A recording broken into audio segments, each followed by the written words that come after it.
The station on Vereka IV was not a popular posting. Every human who had been sent there before Mara Chen had asked to leave within the first month. One of them had requested an emergency transfer after just 11 days. He had filed his report with shaking hands and told his supervisor, very quietly, that he was not paid enough to exist on a planet where the local wildlife could swallow a car, and the dominant species looked at humans the way humans looked at insects. His supervisor had nodded, approved the transfer, and then sent Mara. She arrived on a Tuesday morning, which meant nothing to anyone on Vereka IV because they did not have Tuesdays. The shuttle touched down on a red dirt landing pad, surrounded by tall, dark trees that had no business being that tall or that dark. The air smelled like rain and something sweet and faintly electrical. Mara stepped off the ramp with one bag over her shoulder and a thermos of coffee in her hand, and stood there for a moment just breathing it in. The two station workers who came to meet her were both nervous. They had the look of people who had been nervous for a long time and had gotten used to it. One of them, a thin man named Decker, shook her hand and immediately started warning her about things. The Vereki were apex predators, he said. They had 6 limbs and stood nearly 3 meters tall when they rose to their full height. Their skin was covered in scales that glowed in patterns when they felt strong emotions, bright gold when they were happy, deep red when they were angry, and completely dark when they were frightened or showing submission. Their roar was not like an animal roar. It was structured. It meant things. It was how they talked about power and rank and who was above whom. The cubs were smaller but not small. They were curious and they liked to test things. Testing things meant scaring them. If you ran, they followed. If you froze, they got bored. If you made yourself look small, they remembered you as small. Mara listened to all of this while drinking her coffee. She asked if there was a good spot to set up a sample lab near the biodome. Decker stared at her. She smiled and followed him inside. The biodome was the best part of the station. It was a large greenhouse structure connected to the main building by a glass corridor, filled with plants from a dozen different worlds that the researchers had been collecting and cataloging for years. Verakan plants grew alongside earth ferns and things from systems that did not have names yet, just numbers. It was warm in there and green, and the light came through the panels in long yellow lines. Mara liked it immediately. She spent her first morning unpacking her equipment and learning the layout of the station. She ate lunch alone at a long metal table and read through 3 months of previous research notes. The notes were thorough, but the people who had written them had clearly been very stressed. Sentences trailed off. Margin notes said things like asterisk, do not go near the east tree line after dark, and if the big one with the gold left shoulder marking approaches, just stand still and do not look directly at it. Mara read all of them carefully and made her own notes.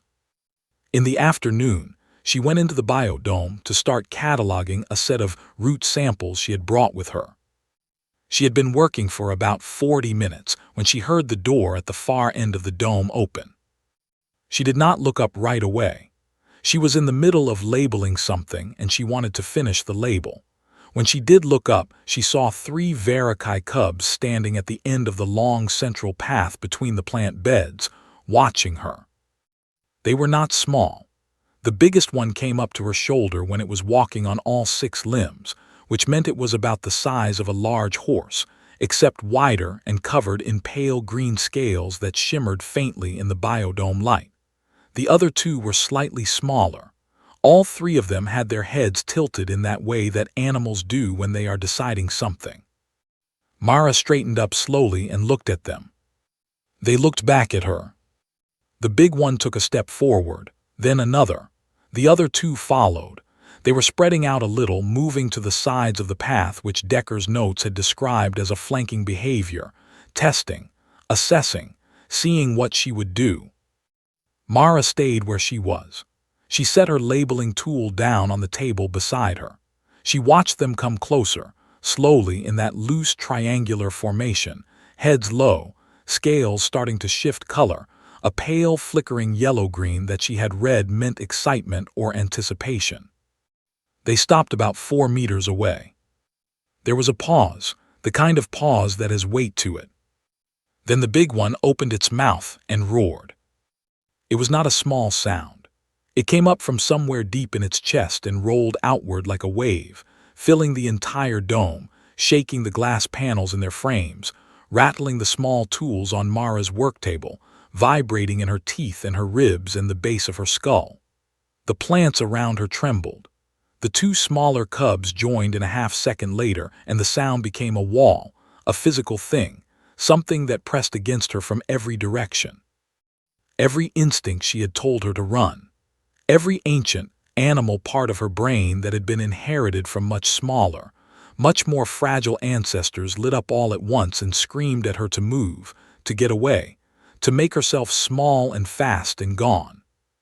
Mara took a breath. Then she opened her mouth and roared back. It did not sound like their roar. She did not have 6 lungs or a chest cavity the size of a trunk. What came out of her was not polished or structured or biologically impressive by any scientific measure. But it was loud. It was very, very loud. It came from the same deep place that the old species memory lived, the part of her that carried 10,000 years of human beings who had stood on flat open ground and decided, again and again and again, not to run. It was rough and it was real, and it did not stop until she made it stop. The dome went silent. The big cub had taken 2 full steps backward. The smaller 2 had done something that Mara would later describe in her notes as a full-body flinch, followed by what appeared to be a collision with each other, and then a planter on the left side of the path. Soil went everywhere. One of the smaller cubs had its face in a fern. Mara stood in the quiet and looked at them. The big cub stared back at her. Its scales had gone a color she had not seen in any of the research notes. A pale, pale blue, almost white. She picked her labeling tool back up, turned to her samples and went back to work. She did not see, through the glass panels of the biodome wall, the 3 enormous adult Veraci who stood at the edge of the tree line beyond the station. She did not see the way they had gone completely, utterly still. She did not see their scales, all of them, on all 3 bodies, go dark. Completely dark. The kind of dark that had no name in the human language, but had a very old name in theirs. Mara labeled her sample, wrote the time in her notebook, and made herself a second cup of coffee. The Veraci did not panic. They were not a species that panicked. They were, however, a species that took things very seriously, and what had happened at the station biodome that afternoon was something they were taking seriously in the extreme. By the time the sun dropped behind the purple tree line and the bioluminescent moss on the forest floor began to glow, word had already moved through the entire settlement. It moved the way important things moved among the Veraci, not through talking, but through scent and scale light, and the particular quality of silence that fell over a group when something had happened that did not have an easy explanation. The 3 parents had not spoken much since leaving the tree line. They had walked back to the settlement in a silence that their neighbors recognized and did not interrupt. Their names were Verk, Sara, and Droon. They were not young. They were not small even by Veraci standards. Verk had fought off a deep forest territorial challenge 3 seasons ago and won. Sora had once carried an injured clanmate 4 kilometers through flood water without stopping. Droon was quieter than the other 2, but his scales could go so bright with full display that younger Veraci had to look away. They were, in the language of their people, individuals who did not go dark. Except they had. The Elder Council met that evening in the chamber that had been used for serious meetings for longer than any of them had been alive. It was a wide, round room carved into the base of a tree so old it had its own name. The walls were smooth and dark, and the ceiling was high enough that even the tallest elder did not have to lower his head.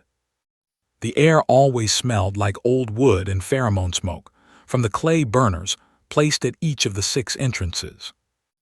There were 9 elders. The head elder was a female named Kasara, who was so old her scales had faded from their original deep bronze to something closer to the color of river sand. She had governed 3 generations of Verakai and had seen things that would have broken younger minds. She sat at the center of the curved stone bench and listened without interrupting while Verk, Sara, and Droon gave their account. They were thorough. They described the human female size small, soft, no visible natural weapons, no scales, no secondary limbs, fur only on the top of its head. They described how she had moved in the dome, calm, focused, not visibly aware of the cubs at first. They described the way the cubs had approached, the flanking formation, the full display roar from 3 juveniles together. And then they described what happened next. She had not run. She had not made herself small. She had not made the specific frozen stillness that most creatures showed when their nervous systems were overwhelmed by a threat they could not process. She had looked at their cubs, taken a breath, and produced a sound that none of them had a clean category for. Not a Verakai roar, not an animal distress call, something older and rougher and more direct. And the cubs had retreated. Kasara listened to all of it. The chamber was very quiet. When Verk finished speaking, the old elder looked at him for a long moment and asked one question. "Did you feel it?" Verk's scales flickered. He did not answer immediately, which was an answer. "Did all 3 of you feel it?" she asked. Sora said yes. Droon said yes. Verk finally said yes. Kasara nodded slowly. "Describe it." Droon, who was the most precise with language, spoke carefully. He said it was like standing too close to something very large in the dark. Not the thing itself, but the awareness of the thing. A pressure. An old signal, older than memory, that moved through the body before the mind could engage. The signal that said, "This creature is above you in a way that has nothing to do with size." There was a word for that feeling in their language. It had not been used in living memory in any context other than old stories. It was the word for the sensation prey animals experienced near a predator of the highest category, not one that would necessarily kill you, but one that your body recognized as categorically beyond you on a level that could not be argued with. The elders were quiet for a long time after Droon finished. One of them, a younger elder named Parath, said carefully that perhaps they were overinterpreting. The cubs were juveniles. They had spooked easily. Perhaps the human female had simply been loud. Perhaps the parents had been reacting to the unexpectedness of the sound and not to anything inherent in the creature itself. Kasara looked at him. Parath went quiet. "Verk, Sora, and Droon are not juveniles," the head elder said. "They did not spook. They went dark. That is different." She paused. "The body does not lie about these things. The body knows what the mind has not yet decided." The council discussed the situation for most of the evening. There were practical concerns. The human was there as a diplomatic representative, which meant she operated under certain protections that neither side could simply ignore. There were also cultural concerns that ran much deeper than diplomacy. By the structures of Verakai law, the laws that governed rank and hierarchy and who stood where, what had happened in that dome had a meaning, a formal meaning. The human female had responded to a display challenge from 3 juveniles and caused them to retreat. Under the hierarchy, that placed her above the cubs in rank, which meant, by the chain of relation, that she had, without knowing it, without intending it, made a claim against the parents as well. Not an explicit challenge, but a claim.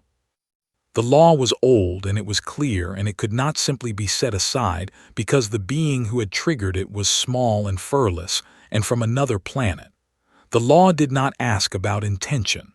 The law looked at what happened. Kasara closed the session near midnight. She gave 2 instructions. The first was that the situation would be formally addressed at a dominance gathering within the next cycle. The second was that she wanted someone assigned to watch the human, not to threaten her, not to test her, to observe her, to understand what kind of creature this was that had made 3 experienced adults go dark without even appearing to notice it had done so. She paused before dismissing the council and looked at the far wall, where the oldest carvings ran along the stone in faded lines. the histories of every dominance event significant enough to be recorded. "Find out," she said quietly, "what kind of creature does not know what it has just done to us." The council dispersed into the dark of the forest. Back at the station, Mara had eaten dinner, written 4 pages of notes on the root samples, and fallen asleep with her face on her notebook. The 3 cubs were curled up outside the biodome door. They had been there since an hour after the roar. They were not aggressive. They were not frightened anymore. They had positioned themselves, in the unconscious way of young creatures drawn to something they could not explain, as close to the human as the walls of the station would allow. Decker found them there at midnight when he did his rounds. He stood in the corridor for a long moment staring at 3 juvenile apex predators sleeping in a pile outside the greenhouse door. He went back to his bunk and wrote a very long message to his supervisor. The message began, "I think something is happening." His name was Scarath, and he was very good at watching things. He had spent 15 years as a scout for the settlement, which meant he had learned to be still in places where stillness was difficult, and to see things that other people missed because they were too busy thinking about what they expected to see. He was not the largest of the Verakai, but he was precise, and Kasara trusted precise people above large ones. She had assigned him to observe the human female 3 days after the council meeting, with simple instructions. Watch her. Record what you see. Make no contact unless she initiates it. Do not test her. That last instruction had surprised him a little. It was unusual to tell a scout not to test the subject of observation, but Kasara had said it firmly, and he understood why after the first day. He did not need to test her. Watching was enough. On the first morning, he positioned himself in the tree line north of the station just before sunrise and observed as the human came out of the main building alone. She had a cup of something hot that steamed in the cool morning air, and she walked to the edge of the cleared ground around the station and stood there looking at the forest. Not nervously, not cautiously. She stood the way his own people stood when looking at a landscape they liked, weight settled, head up, easy. She looked at the dark trees and the mist moving through them, and she looked comfortable. He had been 2 meters inside the tree line, invisible by any reasonable measure. She looked in his direction once and he had prepared himself to be still, to reduce his presence to nothing. She looked for a moment, then smiled, as if the forest itself had pleased her, and went back inside. He wrote in his record, "Does not read the tree line for danger. Either cannot perceive what is in it or does not consider what is in it a threat. Unclear which." The second day was more interesting. One of the station sentinels, a young Verakai who worked internal security and was known to be fond of testing new arrivals, had apparently not received the full briefing about what had happened in the biodome, or had received it and decided it did not apply to him. He had positioned himself in the shadow of the storage corridor that connected the main building to the biodome and waited for the human to pass. She passed at mid-morning, carrying a tray of sample containers. He dropped from the upper ledge with a full display roar, directly in front of her, 3 feet away, scales blazing. Scarath, watching from the far end of the corridor through a ventilation gap, prepared to document the expected response. The startle, the freeze, the retreat. Mara dropped exactly 1 sample container which hit the floor and rolled. She grabbed the edge of the tray with both hands to stop the others from falling. Then she looked at the sentinel. Then she started laughing. Not nervous laughter, not the high, quick laughter of something trying to release fear. Deep, genuine, helpless laughter, the kind that bends a person forward. She laughed until she had to put the tray down on a shelf. She pressed her hand over her mouth and looked at the sentinel, who had gone completely still with his display scales still blazing like lanterns, and she said something in her own language and laughed again. The sentinel stood there for a moment. His scales cycled through 3 colors that Scarath had never seen on a single individual in such quick succession. Then he picked up the sample container that had rolled to his feet, placed it back on the tray very carefully, and walked away at a speed that was technically not running. Scareth updated his record. When startled at close range by a full display, subject produced social vocalization and did not register the encounter as a threat. The sentinel appeared more distressed by the interaction than the subject. On the fourth day, he watched her handle a long ceremonial blade that someone had left near her workspace, a cleaning tool that one of the station workers had forgotten. It was a Verakai blade, which meant it was not decorative. It was heavy and functional, and the edge was serious. Mara picked it up, turned it over in her hands, looked at the engravings along the flat of the blade, and spent 2 minutes examining it with the focus of someone who found it genuinely interesting. She found the station worker, handed it back, and said something that made the worker's translation device render the phrase as "beautiful work. The balance is very good." She was not afraid of it.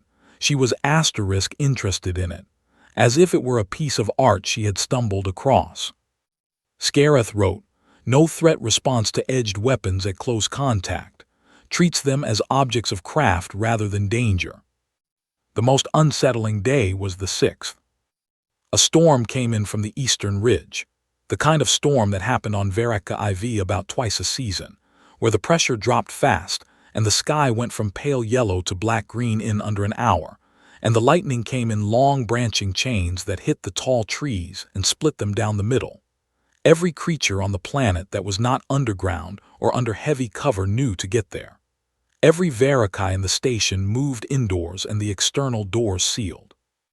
Scareth, from his sheltered position under a rock overhang at the north edge of the clearing, watched the human come outside. She came out of the side door in a waterproof jacket, stood on the covered step for a moment watching the clouds build, and then walked out into the open ground. She stood in the clearing as the first rain hit, heavy and cold, with her face tilted up. Her eyes were closed. She was standing in an open field during a serious electrical storm on a planet she had been on for less than 2 weeks, and she looked like she was having a very peaceful experience. The lightning hit a tree on the east side about 200 meters away. The crack and flash were enormous. Mara opened her eyes, looked at the split tree, looked back up at the sky, and smiled. She stayed out there for 11 minutes. Scareth's record entry for that day was the longest. He wrote about the storm response at length, and then stopped and sat for a while, and then wrote one more line at the bottom. He wrote, "She is not performing this. There is no performance here. This is what she is." He had been trying to find the thing she was afraid of. Scouts looked for fear because fear told you about limits, about the edges of a creature's territory of confidence, about where it would stop and where it would not go. Every creature had something. Every creature had a boundary. But he had watched for 6 days and she had shown him startlement once at the Sentinel and then laughed it off. He had watched her handle danger objects and stand in storms and walk the dark corridors of the station alone at night with no light beyond a small handheld one. And she moved through all of it with the same quality of attention she brought to her samples and her notes. It was not that she was a warrior. He understood warriors.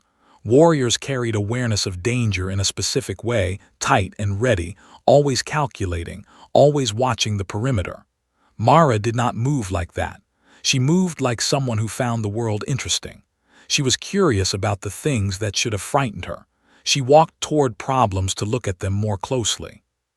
He thought about this for a long time. On the 8th day, he watched her break up a physical dispute between 2 young Verakai station workers who had been building toward a dominance clash for several days. She walked between them in the equipment bay, spoke twice in a voice that was not loud but had a particular quality to it, flat and certain, the voice of something that is not asking, and both of them went still and separated without a further display. Neither of them could explain it afterward when asked. They each said, separately, that it had simply seemed like the right thing to do. Scareth finished his report that evening. He wrote the full account, every incident, every observation, every note.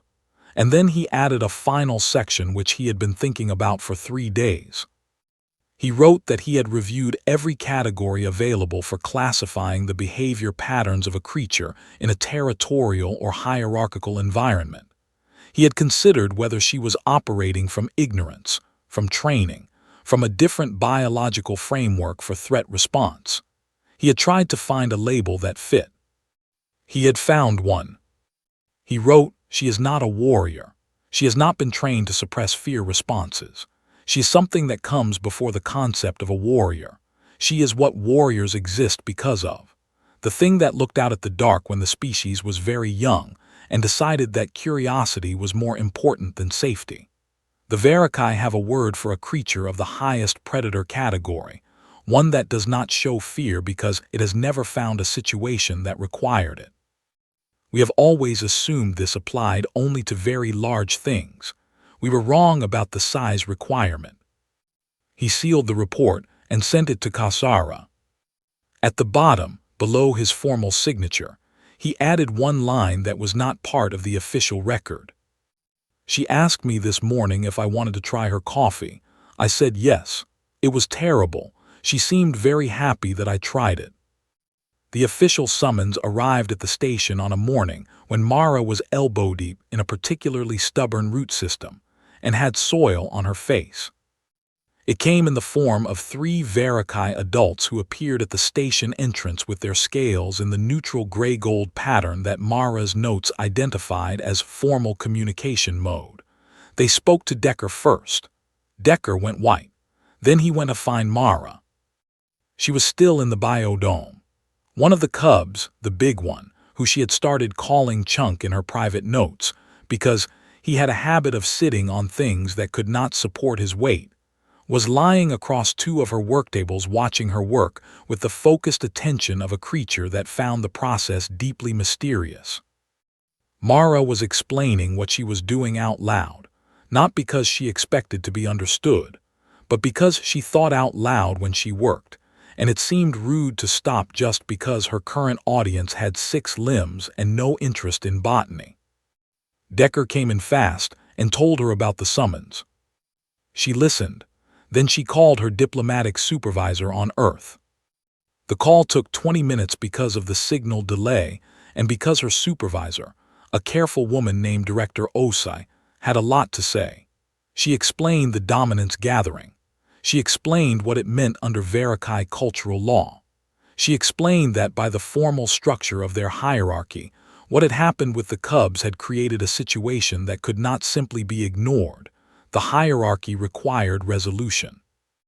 Either Mara would formally submit to the parents and accept a lower rank position, which would under Verakai diplomatic law extend to her status as a human representative, or she would hold her ground, and the parents would acknowledge what had happened in the dome. Director Osai explained that option 1 was politically dangerous, and option 2 might be physically dangerous, and that what she would like Mara to do was find a third option that avoided both. Mara asked what the third option was. Director Osai said she did not know, and that was why Mara was the cultural liaison. Mara thanked her, ended the call, and spent an hour reading through everything available on dominance gatherings, how they worked, how long they lasted, what the physical structure of the event looked like, what behaviors had significance and what behaviors were considered neutral. She took careful notes. She highlighted 3 specific pieces of information. Then she made coffee, put it in her thermos, and got ready. Decker found her at the door and asked what her plan was. She said she had something in mind. He asked if she was scared. She thought about it and said a little yes. He seemed to find this reassuring. It worried him more when she smiled after saying it. The gathering was held the following morning in the main open space of the Verakai settlement, a wide flat area between the large communal structures, surrounded by the settlement's full population. Mara had never seen so many Verakai in one place. They covered every raised surface around the perimeter, on the roots of large trees, on the stepped sides of the communal buildings, standing in loose ranks along the ground. Their combined scale light made the whole space glow softly. Most were in the steady, focused pattern that meant formal attention. The elders arrived last and took their positions on the high stone bench at the north side. Kasara was at the center. She looked at Mara when she entered the space and held the look for a moment with an expression that Mara could not fully read. Verk, Sara, and Droon entered from the south. They were, in full formal display, something that the word impressive asterisk was not nearly big enough to cover.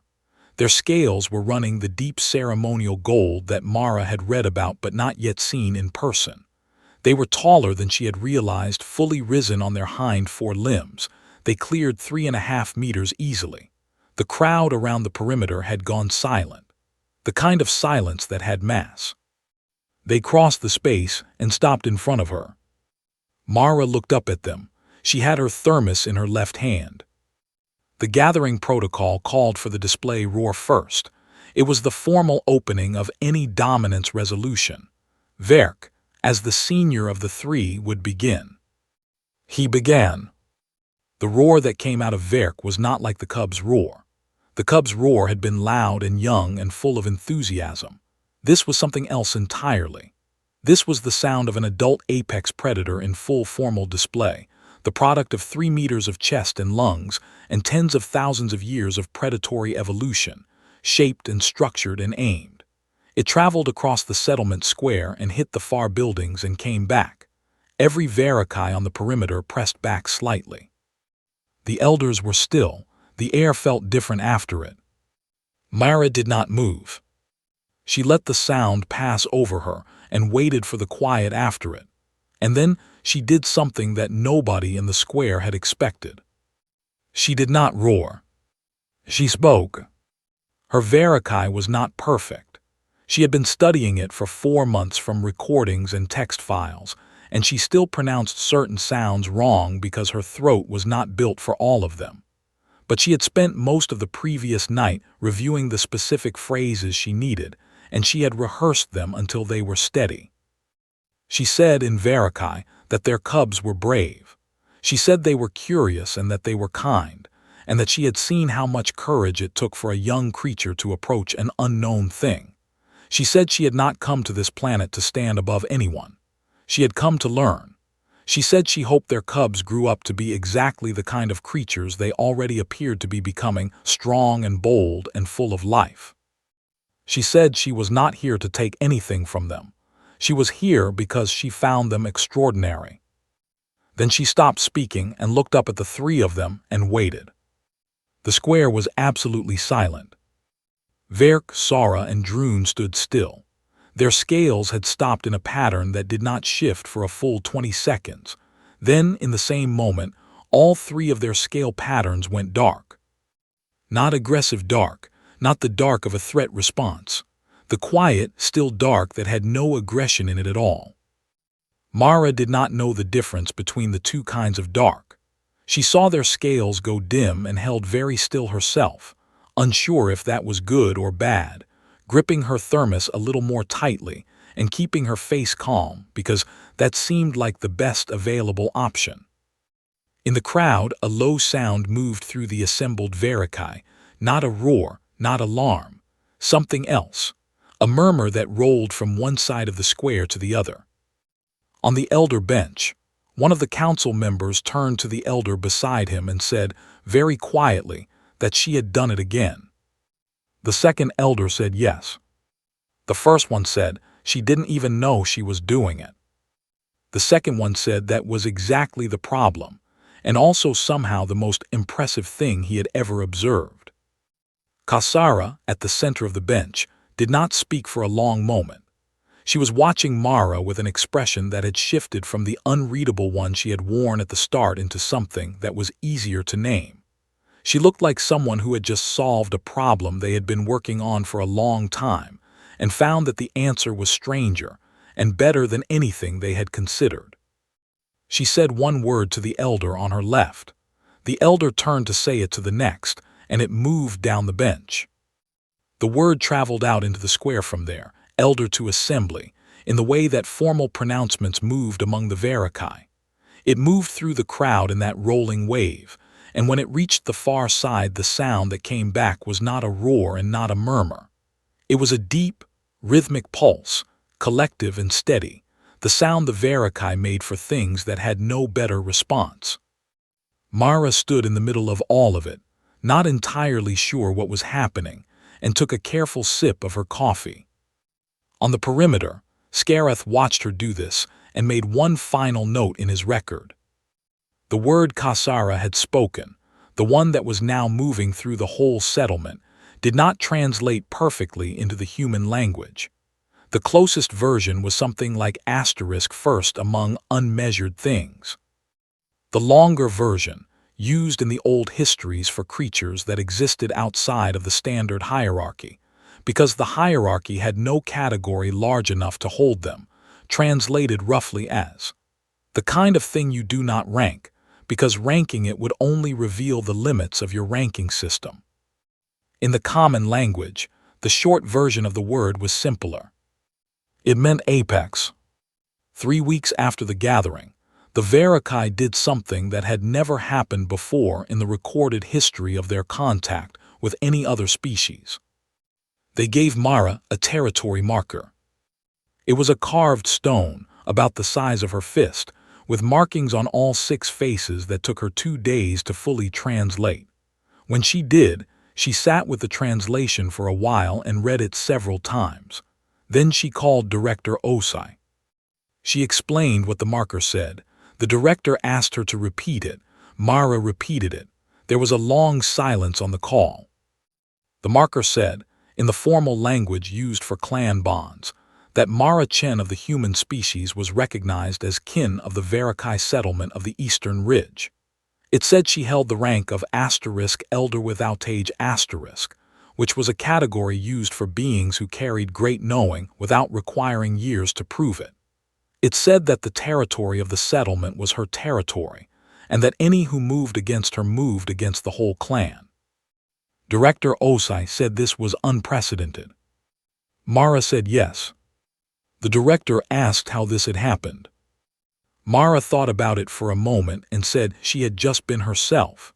The director made a sound that suggested she was going to need to think about this for a while. They ended the call. The marker now sat on Mara's work table in the biodome, next to her coffee thermos and a small potted plant she had brought from Earth that the cubs found deeply suspicious. They circled the pot at a careful distance every time they came in, as if it might do something. Mara found this very funny. The cubs were a regular presence at the station now. Chunk was the most constant. He had appointed himself Mara's shadow with a dedication that suggested he had given the matter serious thought and arrived at a firm conclusion. He would follow her through the station corridors, which required turning sideways at 2 of the narrower junctions, and sit outside whatever room she was working in, and occasionally push the door open with his large head to check that she was still there. Mara had started saving him pieces of the dried protein blocks from her field rations, which he appeared to regard as a great personal honor, even though they did not taste like anything interesting. The other 2 cubs came and went. They had their own routines and their own curiosities, but they always found their way back to the station by evening, and more than once Decker had come in early in the morning to find all 3 of them asleep in the biodome, curled around the plant beds in the warm air, scales going through the slow, drifting color shifts of deep sleep. He had stopped filing reports about it. It had become the new normal. Verk, Sara, and Droon came to the station 12 days after the gathering, the first time any of them had entered since the day of the roar in the dome. They did not come for a formal reason. They came in the late afternoon when the light through the biodome glass was long and gold, and Mara was working on a cataloging project, and they came quietly, without ceremony. They stood in the entrance of the dome for a moment, and she looked up and nodded at them and went back to her work. After a while, they sat down. It was not a simple thing for 3 large Verakai to sit in a room designed for humans, but they managed it and they stayed for most of the afternoon, mostly watching her work, occasionally watching the cubs follow her around and get in her way. Nobody roared. Nobody made any formal gestures. It was, by any reasonable measure, just a quiet afternoon in a greenhouse. Sora made a sound at one point that Mara's translation device rendered as something between a question and a statement.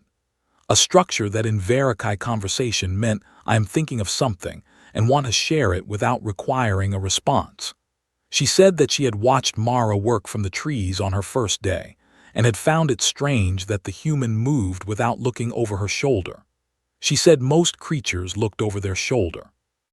Mara had stopped working to listen. She thought about the answer for a moment and said that her people had spent a very long time looking over their shoulders, and eventually it had just become part of how they moved through the world, so built in that it did not look like looking over a shoulder anymore. It looked like knowing. Sora was quiet for a while after that. Then she made the sound that Mara had learned meant, that is a thing I will think about for a long time. The weeks that followed settled into a rhythm. Mara worked, studied, took samples, and wrote reports. Scareth came by the station most mornings now, officially as a cultural liaison from the Elder Council, in practice because he had decided she was the most interesting thing he had encountered in 15 years as a scout, and he was not going to miss whatever happened next. He was teaching her better Verikai. She was teaching him to play a card game from Earth that he was very bad at, but refused to give up on. They had long conversations about the forest, and about the settlement, and about human history that surprised him in ways he did not always have words for. He asked her once what she had studied before she became a cultural liaison. She said she had studied biology first, then linguistics, then spent 3 years on a deep space research posting on a station that had more non-human crew than human. He asked if that had been difficult. She said the first month had been. He asked what changed. She said she had gotten curious about everything, and after that it stopped being difficult and started being interesting. He thought about that for a long time, and then said it sounded like a very human description of a problem. She said it probably was. One evening, sitting in the biodome while Chunk slept across her feet, which had happened gradually, 1 small inch at a time over the course of a week, until he had simply settled his full weight across both her feet, and she had decided it was not worth the argument. Mara wrote a message to Director Osai. She wrote about the territory marker and the cubs and the way the settlement had shifted, slowly and quietly, from watching her to including her. She wrote about Scareth and Kasara, and the afternoon Sora, and the others had come to sit in the biodome without any agenda at all. She wrote, I think I finally understand them. They respect strength, but I don't think strength is really what they're looking for. What they respond to is certainty, knowing what you are without apology, not performing it, not defending it, just being it so completely that there's no space for doubt. She paused and looked at Chunk, whose scales were doing the slow, peaceful drift of sleep colors, deep blue and soft green moving across him like light on water. She added, the funny thing is I think they understand us better than we understand ourselves. They saw something in us from the outside that we mostly don't notice from the inside. She sent the message and sat in the quiet of the biodome for a while. Outside, through the glass, the forest went on in the dark in the way it always did, full of things moving and living and doing what they were made to do. The bioluminescent moss made the ground between the trees glow in faint green lines. Somewhere in the settlement, a Verikai was singing one of the slow nighttime songs that carried for long distances through the trees. Mara had heard it every evening since her 3rd day, and it still made her stop and listen. Later, when the biodome had gotten dark and the only light was the soft glow of her work screen and the shifting scales of the sleeping cub at her feet, Scareth came in and sat across the table from her. He had his record tablet with him, but he was not writing in it. He sat with it in his hands and looked at her for a while. He asked her the question he had been holding for a long time. He asked if she had ever been afraid. Mara looked up from her screen. She looked at Chunk sleeping. She looked at the marker on the table. She looked at the long dark forest through the glass. Then she said yes, every single day. Scareth looked at her. She said, my people come from a long line of creatures who were afraid and did the thing anyway. Afraid of the dark, afraid of the storms, afraid of things much larger and faster and stronger. Afraid and afraid and afraid. And they did everything anyway, every single time, until the doing became what they were and the afraid became just the background of being alive, and they stopped being able to tell the difference. Scareth was still for a long time. Then his scales shifted into a color she had not seen before. Not gold, not red, not the pale blue of the cubs when they had backed away from her in the dome. Something else. A deep, steady color like the sky just before full dark, when it had not yet decided to stop being beautiful. She asked what that color meant. He told her. The word in his language took a moment for her translation device to process, and when it came back it said simply, reverence. She looked at him for a moment. Then she looked back at her work and said nothing, and he said nothing, and the quiet between them was the easy kind. Somewhere across 3 star systems, intelligence reports were being quietly updated. The Verikai, feared, tracked, carefully approached by every species that knew of them, had adopted a human into their clan and given her their highest category of recognition. Diplomatic analysts in 4 separate galactic governments read the reports and looked at each other, and then looked at the section of their databases labeled * human species, threat assessment, and began making changes. None of them told the humans. The humans still did not appear to know that anything unusual was happening. A senior analyst in one of those governments filed a note to her department head that read, "Recommend immediate upgrade of all human encounter protocols. These creatures are not domesticated, and the fact that they appear to be is, on reflection, probably the most dangerous thing about them." Her department head read it, looked at the attached incident files, the roar in the biodome, the sentinel in the corridor, the storm, the gathering, the territory marker, and then looked at the image attached to the human's personnel file. A small human female with soil on her face, holding a thermos, standing in a greenhouse, smiling. He approved the upgrade. He also added one personal note at the bottom of the file, in the small font he used for things that were true, but that he did not want to have to explain in a formal meeting. He wrote, "I do not think they will ever know how frightening they are. I am not sure that makes it better. I am quite sure it makes it worse." He closed the file. Across the planet, Mara finished her work, said goodnight to Scareth, gently moved chunks weight off her feet and went to bed. She slept well. She always slept well.